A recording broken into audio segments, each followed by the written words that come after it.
0685. Thank you, Deacon Renee Wise, our station manager at the Boston Praise Radio ONTV Network. Kingdom greetings and God's richest blessings be multiplied to you and to yours. You're tuned into another segment of Healing Our Land's live, interactive, worldwide broadcast exclusively here on the Boston Praise Radio ONTV Network. I'm your host, Pastor Hobbs, live here in the studio with my special guest, my friend and brother, David Baxter. How are you, sir? Welcome. What's going on, Pastor House? How you doing? I am well, brother. How are you? I'm blessed. Amen. Tends to be the word I use these days. Amen. You're looking blessed and highly favored, man. And we just so appreciate you taking time, out of your busy schedule to be with us here on Healing Our Land's broadcast on Boston Praise Radio ONTV Network. And so I'm going to jump right into it and give it to you for you to be able just to, for you to introduce yourself to our listening and our viewing audience and share with them. I mean, I have your bio and I'll share some of that and we'll talk about, but I want you to talk just from you to our listening and viewing audience and to share with them what you choose to share, what you want them to know about who is David Baxter and some of your story that brought you to where you are today. Wow. That's a lot, right? That's a huge umbrella. It is. That's about 4 TED Talks. Okay, you already know. Well, let's get in. We'll just play it by you. All right. Well, as you stated, my name is David Baxter, and as you introduced me, I am a returning citizen. And what that means is I'm a formerly incarcerated individual. I was incarcerated in the Massachusetts prison system. I did exactly 19 years. I mean, if I had to describe me, I am a man of faith now. Mm-hmm. Wasn't before I went to prison. My story is one of pain,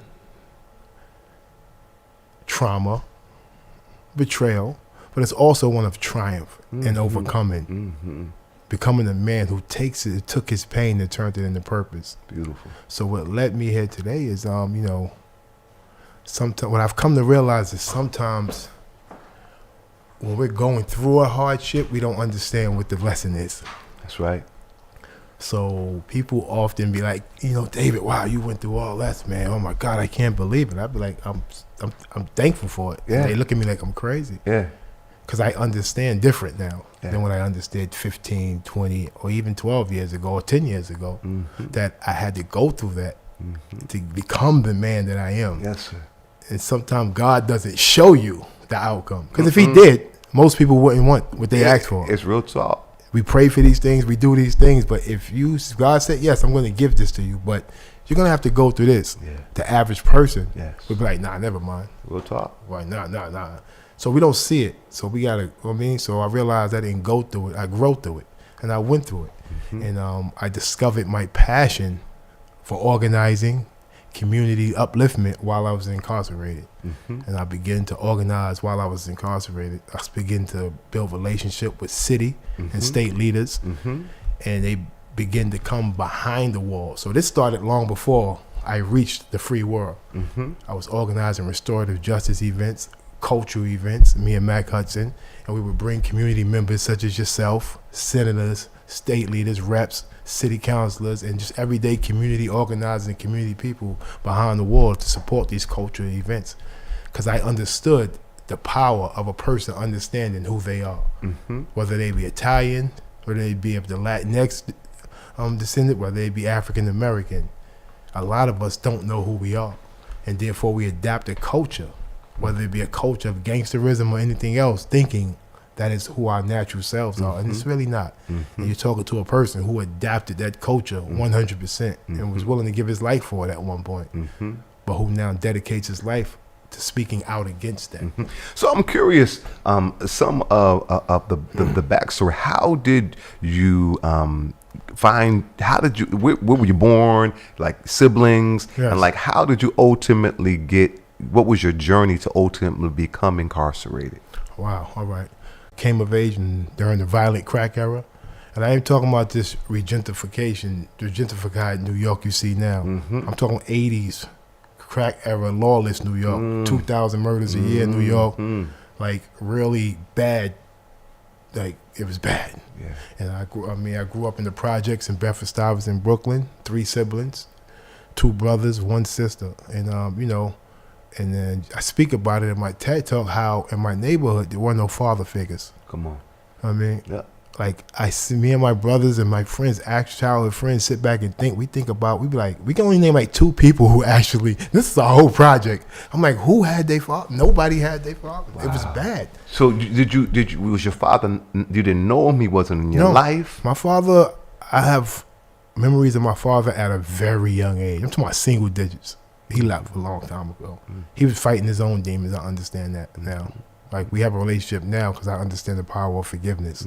Took me, that's a whole nother talk we can get into in a minute. But coming of age, so the only thing we had to look forward to was, look to for what an example of what manhood was the gangsters, the drug dealers, and so that's what we saw every day. So that's what we aspired to be. Yeah.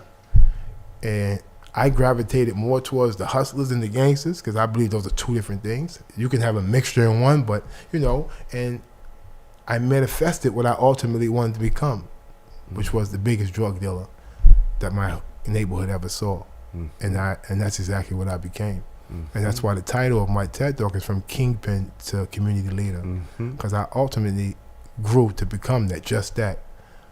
I built an organization that sold drugs in 4 different states up and down the East Coast. And I was ultimately indicted for that. So from roughly 1998 up until my arrest in my mid-20s, I ran an organization, a high-level drug operation. And I was ultimately indicted by the state and federal government, and I was given a 55-year prison sentence. Wow. 55 years. For living that lifestyle for a list of charges. And I went to jail, man. When I went to prison, I was young.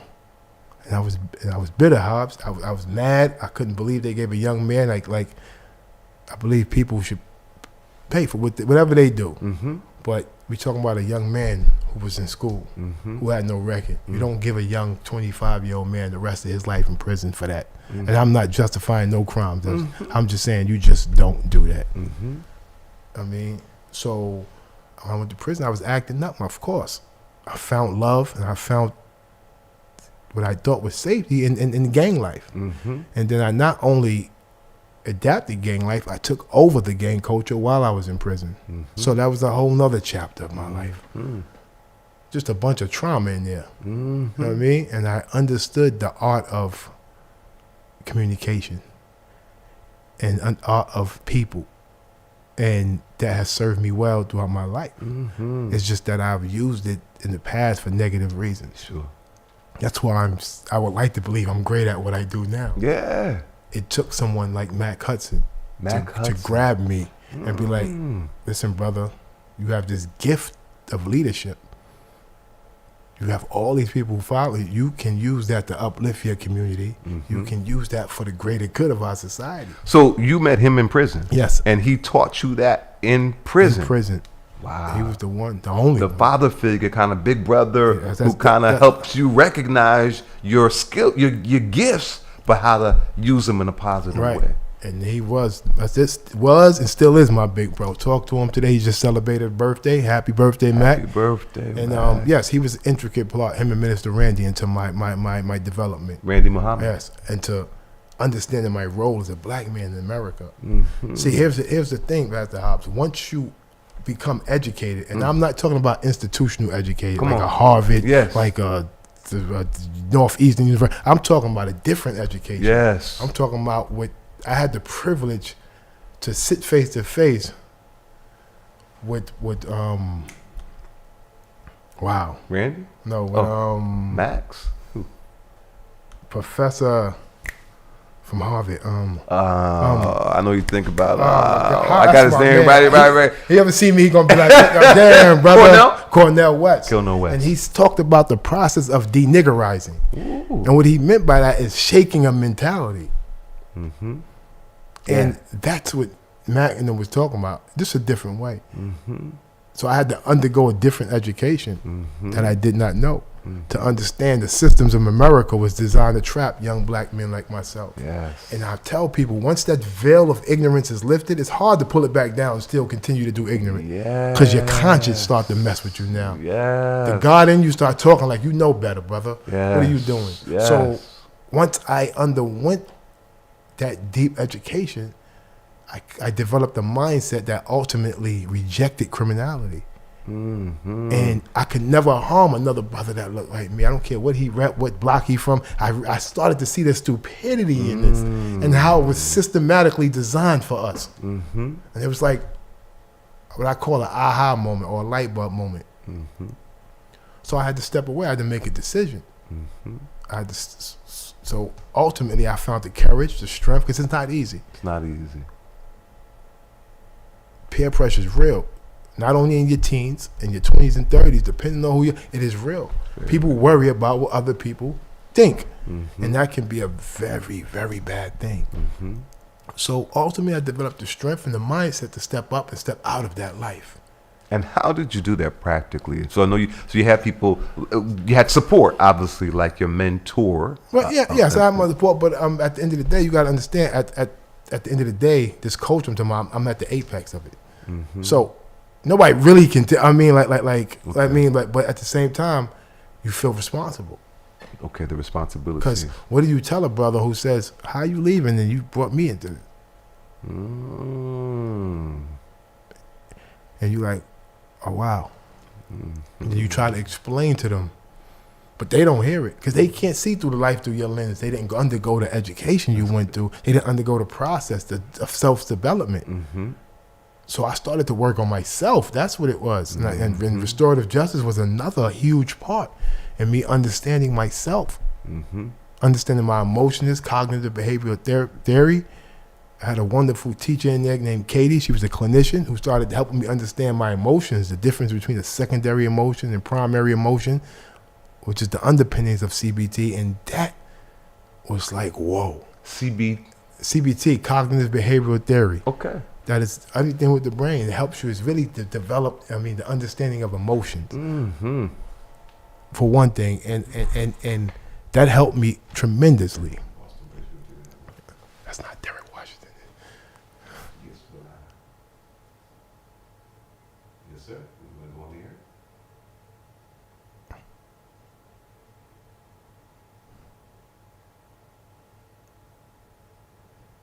Okay. So that's a brother who wants to listen to you a little bit more, and then that's my brother Jamal Crawford, All right. who wants to chime in the conversation in a moment, but he wants to hold on this moment. So continue what you were saying, brother, about the phones are blowing up. Talk a little bit more about the cognitive, the CBT. Right, and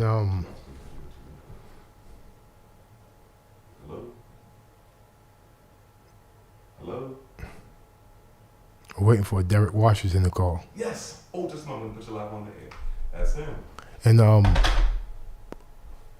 brother Derek, Hey, how's it going? This is Derek Washington. how you doing, ladies and gentlemen?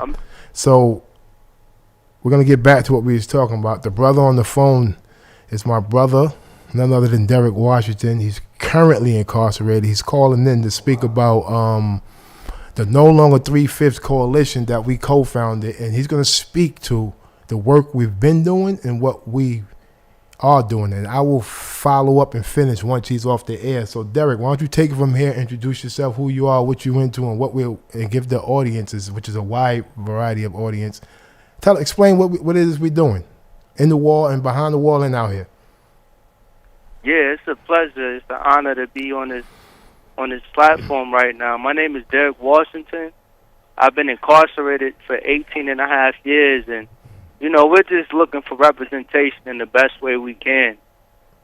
In here, I've started this organization to give brothers a voice.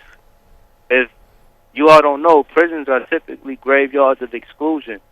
So when I first started looking at how we can get representation and how we can get heard, it was like, what can I do to make sure that brothers' voices are heard on the outside? So we started something initially called Emancipation Initiative.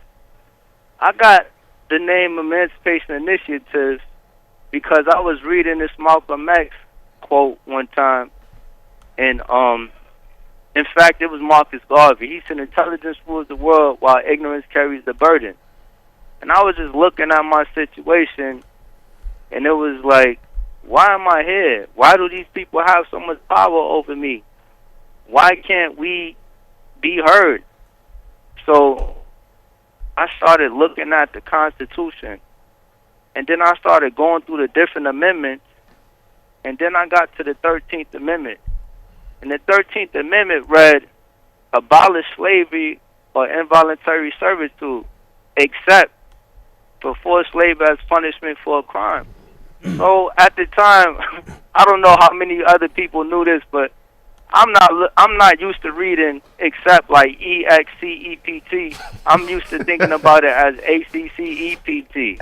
So I look up the word except, and except it said to exclude. I'm like, to exclude? Okay, well, forced labor as punishment for a crime, except for forced labor as punishment for a crime. I'm like, so does that mean that I'm a slave?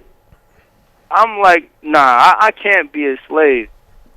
But it says except. So now I'm looking at this exception clause, and it just really started rattling my mind about what slavery is. So I started reading about my history, started reading about the antebellum South and Reconstruction and the different origins of the constitutional amendments and how they came about.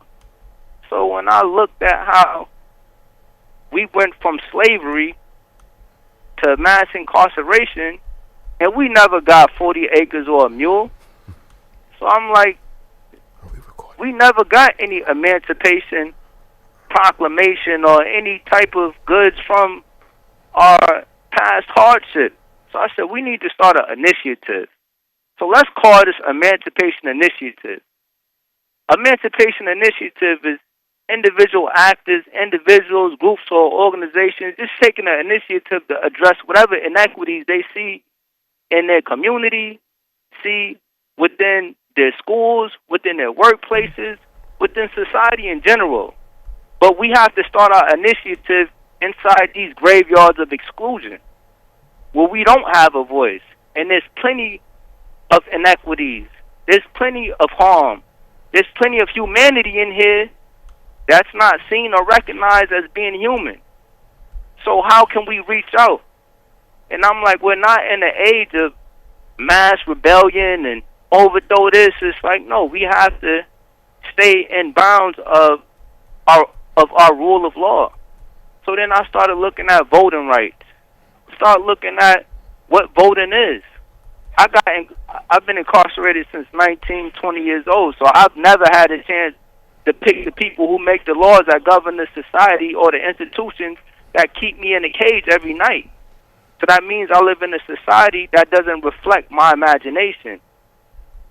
So me, my brother David, a few other brothers inside the joint, we really started being proactive and just peer-based activism, passing out flyers inside these institutions and telling people to reach out to their families and letting them know about different elections that's going on, the different candidates who serve different interests, because there's a lot of lack of information inside these places. A lot of brothers are good brothers, very intelligent brothers, but never had anybody who believed in them or seen value or worth in them.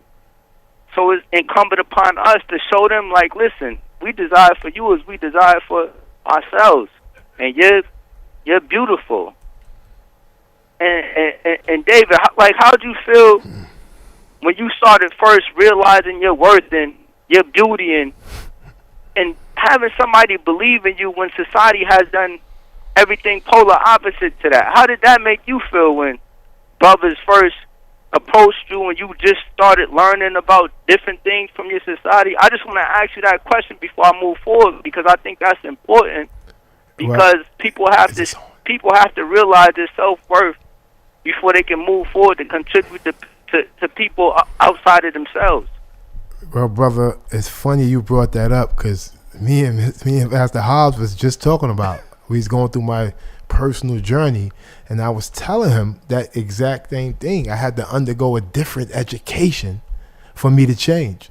Like, I was warped into this subculture of gangsterism that was given to us. Then they stepped back and prosecuted us. So I was telling him how Mac and Minister Randy were the first ones to be like, brother, you are the original men of the earth, brother. You have a duty as a black man to your family, to your community, and you start to learn about all these systems in place that was designed to trap young black men like you and me. This is exactly what we was just talking about as you called in, and you learned about a society, a country, a world that systematically eliminated our leaders because they feared our unity and our self-love, who worked overtime 80 hours a week to erase our history.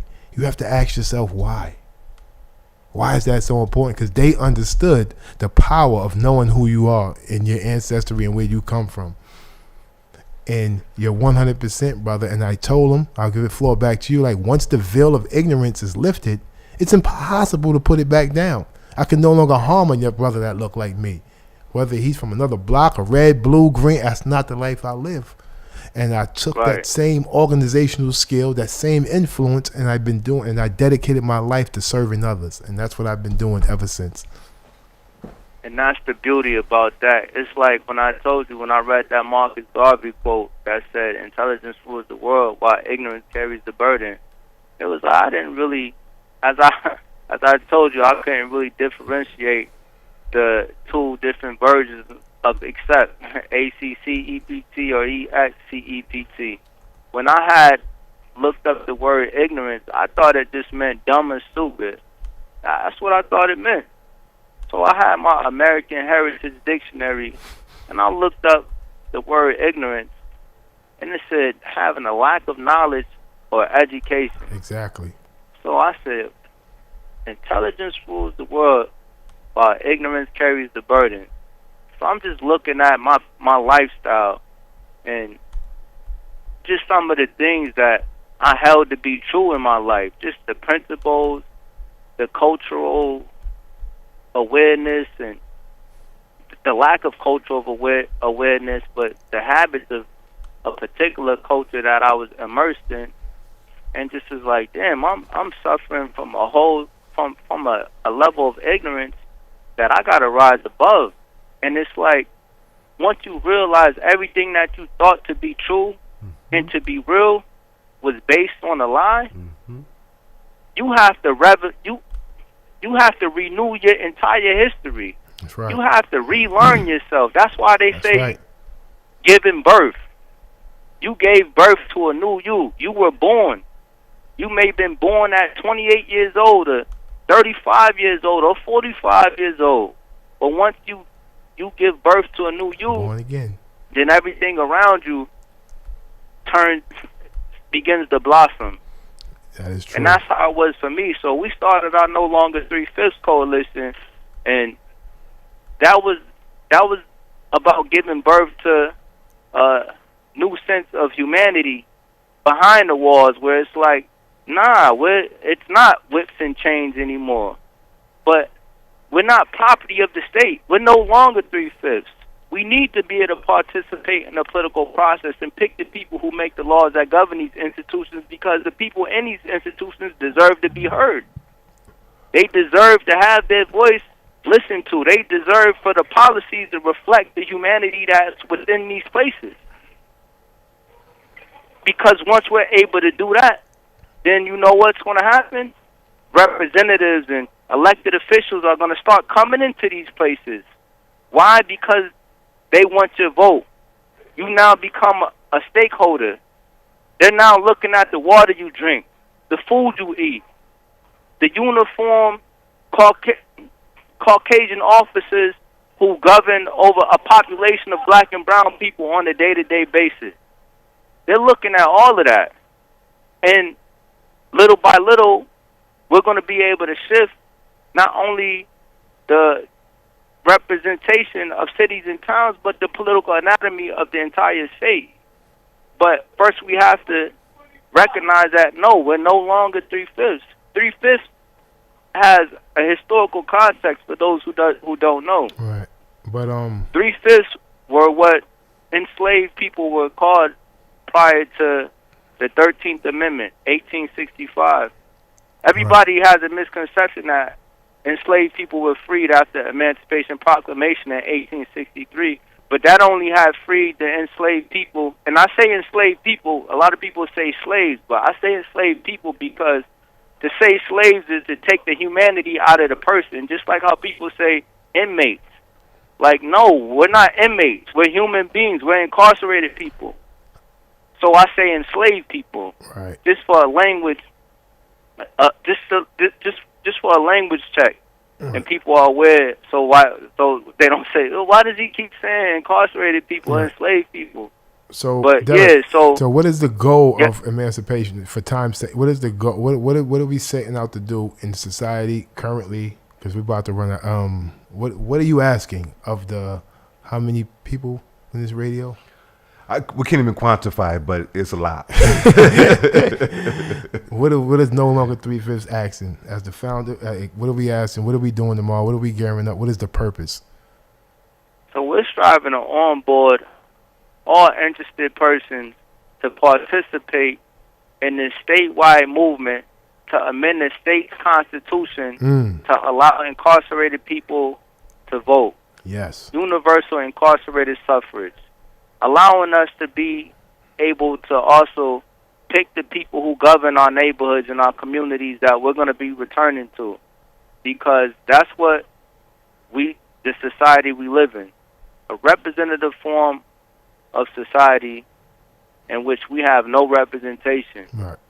So we're striving to get full participation throughout every city and town. And it's a statewide agenda, but for every agenda there's an objective. So the agenda right now is to spread awareness, to make sure that folks are sharing this information with their neighbors and letting them know that we're embarking upon this journey in this short window of September, October, and November to amend our state constitution through a citizen ballot initiative, and to be successful. Mm-hmm. And when you say a ballot initiative, you mean we need boots on ground, community members, organizations that help collect signatures. Is that what you're talking? Exactly. Boots on ground, canvassing, paper, pen in hand. I know it's been 110 degrees out there lately, so bring some Dasani or Poland Spring or something. But hopefully by that time it's a little cooled down. It's going into the fall season. So yeah, we just want passionate brothers and sisters out there and just advocating for their brothers and sisters behind the wall, because people bring out the best in people, and we need y'all just as much as you need us. And when I say you need us, it's like, as I said, people bring out the best in people. And I feel like the best medicine to be successful in our goals is love. So when we start translating that love through our actions, then I think we'll be successful, whether we're not successful in formally passing this ballot question. But we'll be successful in the future in accomplishing other goals. That's what's up. Outstanding. Wow, what I so appreciate the brother calling from behind the wall. We always appreciate it. It's beautiful to have people who've been behind the wall, like yourself, who have come from society, who are now thriving and doing well. But we really appreciate you being able to bring in the voice from brothers who are yet still behind the wall speaking. And so we are in big support of this. And I encourage people we are the third state in the country to move this constitutional amendment, because it takes a constitutional amendment to restore voting rights for felons here in the state of Massachusetts. And my understanding is we had it up until 2000. And I believe as a result of a lot of the advocacy from people behind the walls, like the African American Coalition Committee at MCI Norfolk, as a result of their impact, that was the reason why that was stripped from them, because of the impact. So we're at a critical point right now that this piece of legislation, and it was written largely by people from the African American Coalition Committee with State Representative Russell Holmes, I believe. And so again, it's moved with the Right. third state in the entire country to Right. move this piece of legislation for felony reenfranchisement to the constitutional amendment agenda. Right. And you still there, right, Derek? Yeah, I'm here. All right. So yes, you're 100% right, but I want to just differentiate what we're talking about here. Okay. We have the legislative aspect of it, which is beautiful, and we're behind that 100%. Okay. And that's the legislative You have process. 1 minute left. But then we have the no longer 3/5 is going the ballot initiative route. That's to circumvent. Because truthfully, myself, Yeah. I have lost faith in the political body. Okay. Because we went that route already, putting our faith. That was what sparked the 2019 ballot initiative out of frustration. Derek, Rachel, Corey, and us, we was frustrated because we was led to believe that it would be successful, and it wasn't. So we did an impromptu effort in 2019. We got close to, I think, 35,000 signatures. That's just an impromptu effort, not never knowing what is going on, not never doing it before. And you wouldn't believe the systemic barriers that are in place for that not to happen. I would believe it. it. You know what? Look who I'm talking to. Yes, Unfortunately. it is amazing. Yeah. The signatures, like I think about 8,000 signatures got thrown out over the most frivolous, what's the name? But we fell short. But I had to tell my colleagues, like, don't get discouraged. Yeah. We went to school. Look at that as school. That's We right. went to the gym. That's right. Thank you for using So it's a Securus. way we have to look at Goodbye. it. Life is about perspective. That's right. Oh, we failed. We didn't fail. No. We went to the gym. Our muscles are bigger now. We have the know-how. We know the barriers. So this time we can be successful. Yes. And I had to, that's my job as a leader. Like, listen, don't worry about it. Yes. Next time we got them.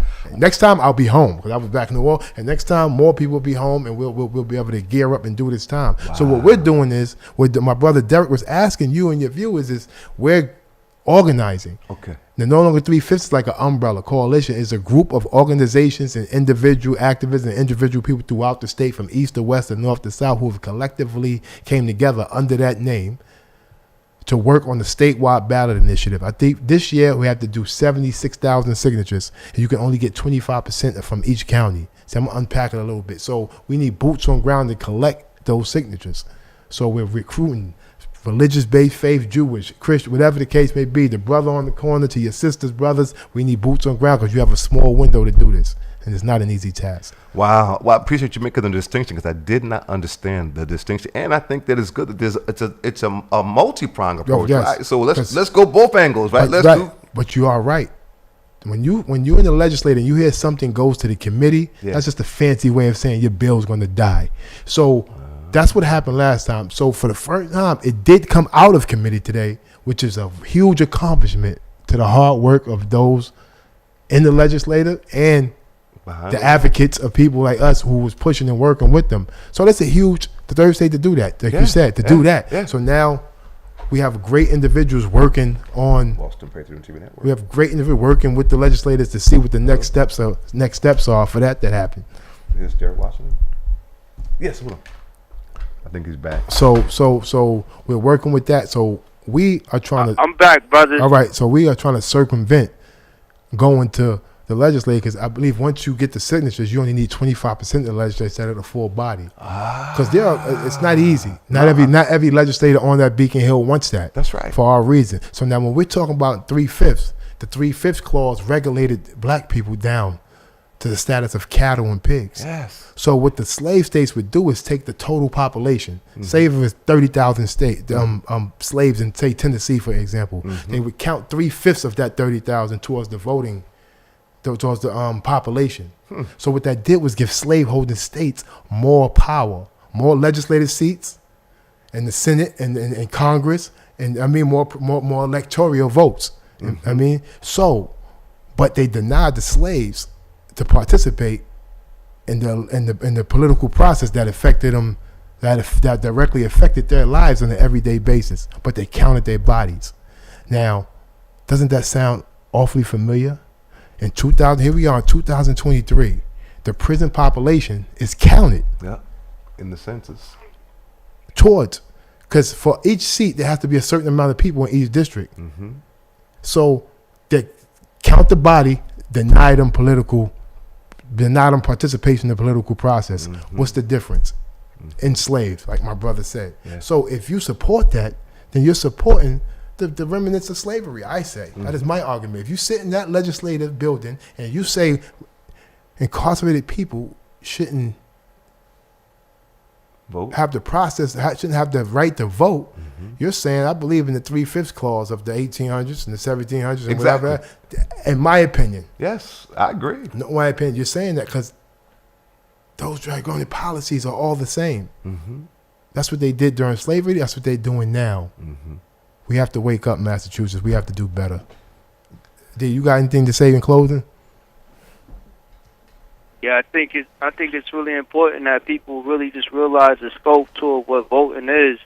I know a lot of incarcerated folks in here with me, when they think about voting, they think more so in terms of Donald Trump and Joe Biden and these national elections, which is a beautiful thing and they definitely matter. That's right. But we're looking at the people who make the speed limit and school policies and education and employment and local elections. Like, right now I'm going up for a stay of execution for release right now because we just discovered that the prosecutor in my case was engaged in malicious prosecution, withholding exculpatory evidence. And it's like, when you look at it, DAs are elected positions. They're elected officials. So it's like, if you're a DA in a particular county or whatever, it's not to be conviction chasing. A DA is a minister of justice. So how can we have justice if you don't reflect the people who put you in that position? So it's like, we're not just voting just to say, okay, we voted or whatever, but we live in a representative form of government, which means it's a government that's executed through elected officials, well, through the people, but executed through our elected officials, which it's a government by you. So if we're out, as my brother was just saying, with the no longer 3/5 clause, it's like they used to count us as 3/5 of a human. For every 3 people, it makes up a whole human in their eyes. And they're still counting us in these different counties. They're getting grant money for our numbers and that these prisons are located in, and they're getting all type of benefits for our bodies. But we don't get any representation for that. So I feel like let's get out. us being able to participate in the political process is a domino effect to really cure a lot of the harms that lead people into these places. My son graduated 2 weeks ago. I don't even know him. My grandmother passed a year ago. She raised me. So it's like these things are happening and people are being harmed, but we don't have no way to cure that unless we're allowed to vote. We're allowed access to the ballot. So in addition to the historical context of voting and the no longer 3/5 name, there's a lot of modern things that we can help make better right now by us all getting on board and being a part of this movement, because to invest into the individuals in these spaces is to invest into society. So I just appreciate for everybody being in tune and, even hearing us out. I'm in the joint right now. I'm in the unit right now. Guys are dealing with idle time. They say idle time is the devil's playground. Some guys is over here playing poker. Another guy is braiding another guy's hair over here. Another guy's at the desk arguing with the CEO for I don't know what. I'm over here trying to be mindful that other people need to use the phone after me, because I know there's only 8 phones in the unit, but there's 80 people who need to use them. So these are the conditions that we're in. But in order to better these conditions, as I said, we need people coming in here looking into these graveyards of exclusion to show, like, okay, what can we do with our taxpayer dollars to make sure that these people who are in here are coming out better than what they came in. It wasn't long ago, some young brother, unfortunately, it was really sad, young brother, 12-year-old, on the news, they said he got killed by I don't know if it's a straight bullet or it's intentional or what. That's the other day. But it's like, you know, you got a lot of leaders in here who can talk to people out there to quell some of the gun violence, to put a stop to some of the harm that's happening in our community. Right. You have brothers in here with influence. Right. Right. But it's like these brothers are so detached from the world that we grew up in into this world of exclusion. When most individuals come out, they just fall right back into that lifestyle. Right.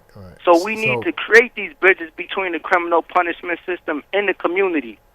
Right. So it can be a sense of justice. Right. And that happens through voting. That happens to bringing the community, keeping the community in tune to what happens inside of these places, allowing family visits to be more frequent, to be more hospitable, right? And just to eventually dismantle these institutions, because these institutions do no good at all. Right. Fortunately, I was able to connect with some really good brothers and have some determination and ambition to engage myself in some activities, but that's not the majority. Right. AD. That's not the majority by far. Right. So I'm just appreciative to be able to share this information with folks, and you know, to be able to have these conversations, because it's important that we all engage these conversations and engage these activities. Oh, yep. That is very much true, brother. Well, we got a list of other callers, brother. We appreciate you calling in, and I'll shout the website out so people go to No Longer 3/5 organization.org. I don't know if I quoted it right, but I will before unless you know it offhand.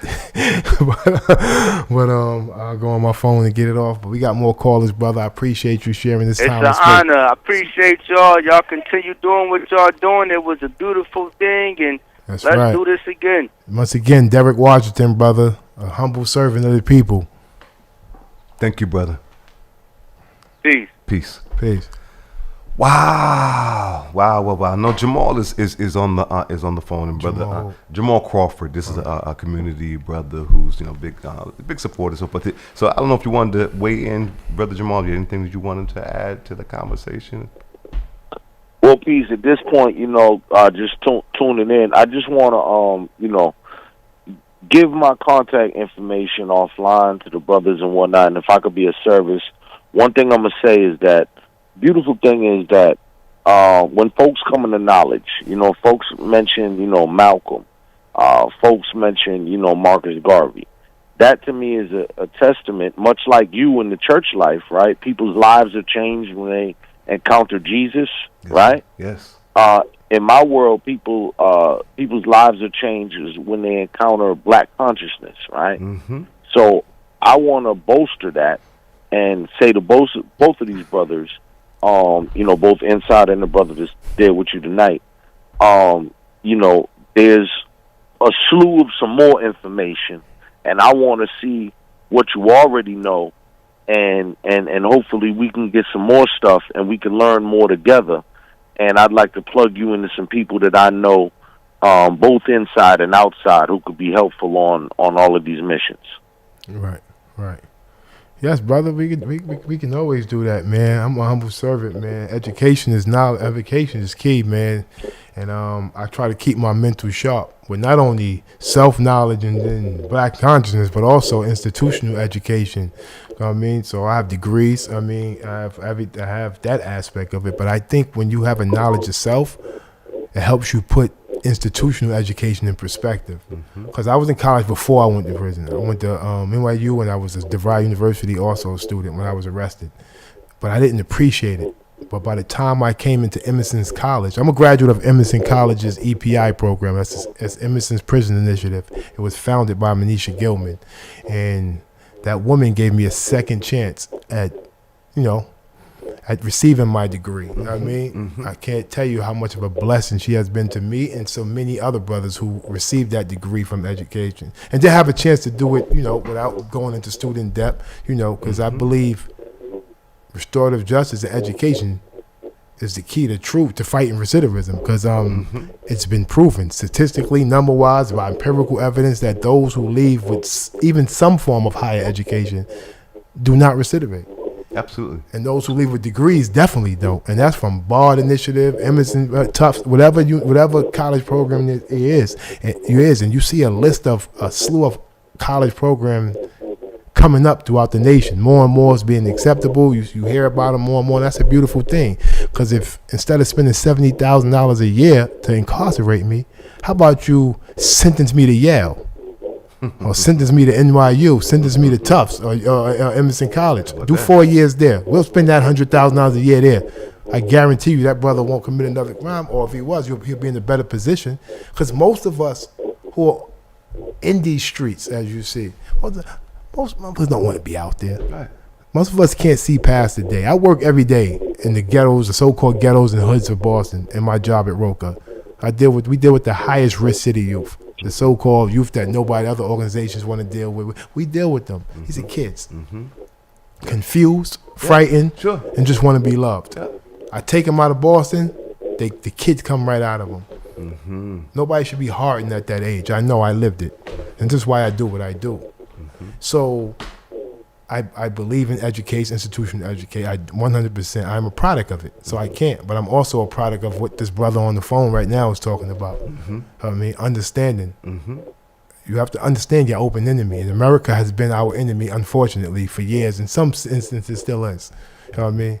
To the point where COINTEL deliberately killed our leaders on purpose. Absolutely. Because they feared us. Absolutely. So yes, brother, we could get our contact info. I'm in the community. I'm community organizing.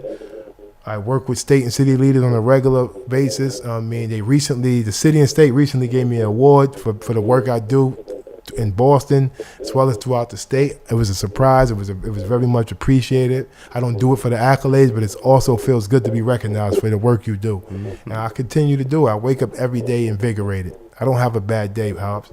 Amen. I wake up every day because I wake up every day to change lives. Yes, sir. It makes me happy to give of myself. You know what I mean? And that's what I say when I'm a humble servant. I really mean it. Every hat I wear is me giving of myself. Yes, not foolishly, but intentionally. Amen. Amen. Amen. Amen. Amen. Thank you, Jamal. Anything else you wanted to add or share? Nah, that's it, brother. Peace. I look forward to meeting you, Jamal. Peace. Peace, brother. Peace. Yeah, man. So again, this a lot of work we got to do. The 3/5. Now, there was another initiative that you wanted to talk about. It was after the very thing. You had sent me a little flyer. Oh, that's a webinar that No Longer 3/5 is having this Thursday. Okay. That's a webinar, I believe. Restore the Vote. Yes. That's No Longer 3/5. We're holding the Have you see that logo? We're holding the webinar Thursday, July 27th from 7 o'clock to 8:30 p.m. And you can send that out to them. Yes. They can QR code it and get all the information when they want. I believe I sent it to you. You did. They can QR code it to your population. You can come on and you learn more what next steps, because we're at that phase where we're about to gear up for signature collection. Outstanding. I mean? But other than that, Motivational Dreamers, we can dive into that. Yeah, talk about that. Motivational Dreamers is a public speaking company that I started. And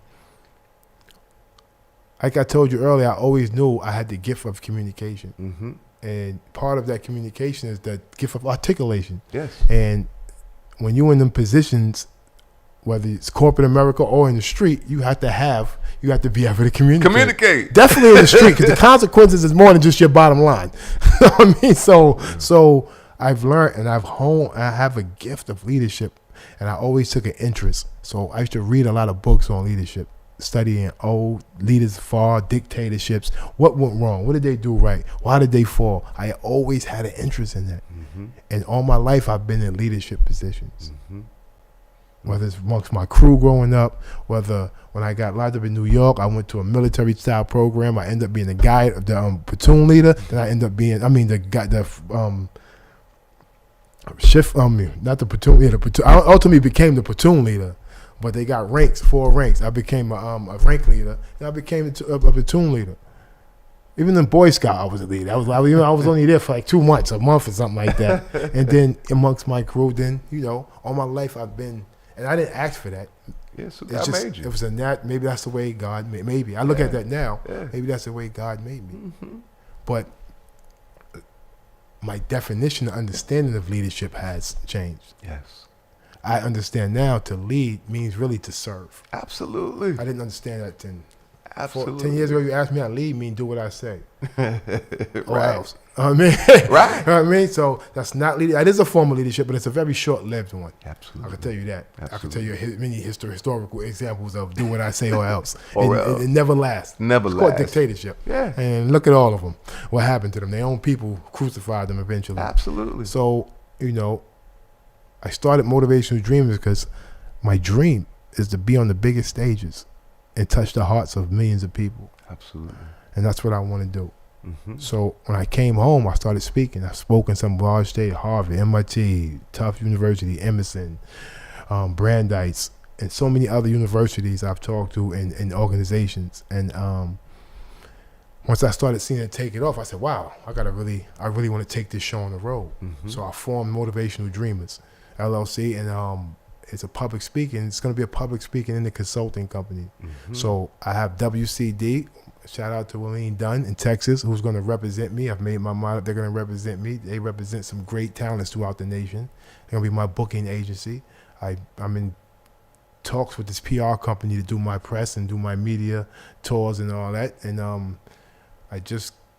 it's primitive, but it's early stages. But I got a book situation in deal. I'm supposed to be there writing my first 2 chapters now. Instead, I'm here. But Oh, wow. they'll understand sacrifices. I'm going straight home from here to get busy for at least 2 hours. I'm going to write, and then I'm going to call it a night. So I'm going to write an autobiography book and a self-help book, probably on leadership or goal setting and prioritizing success.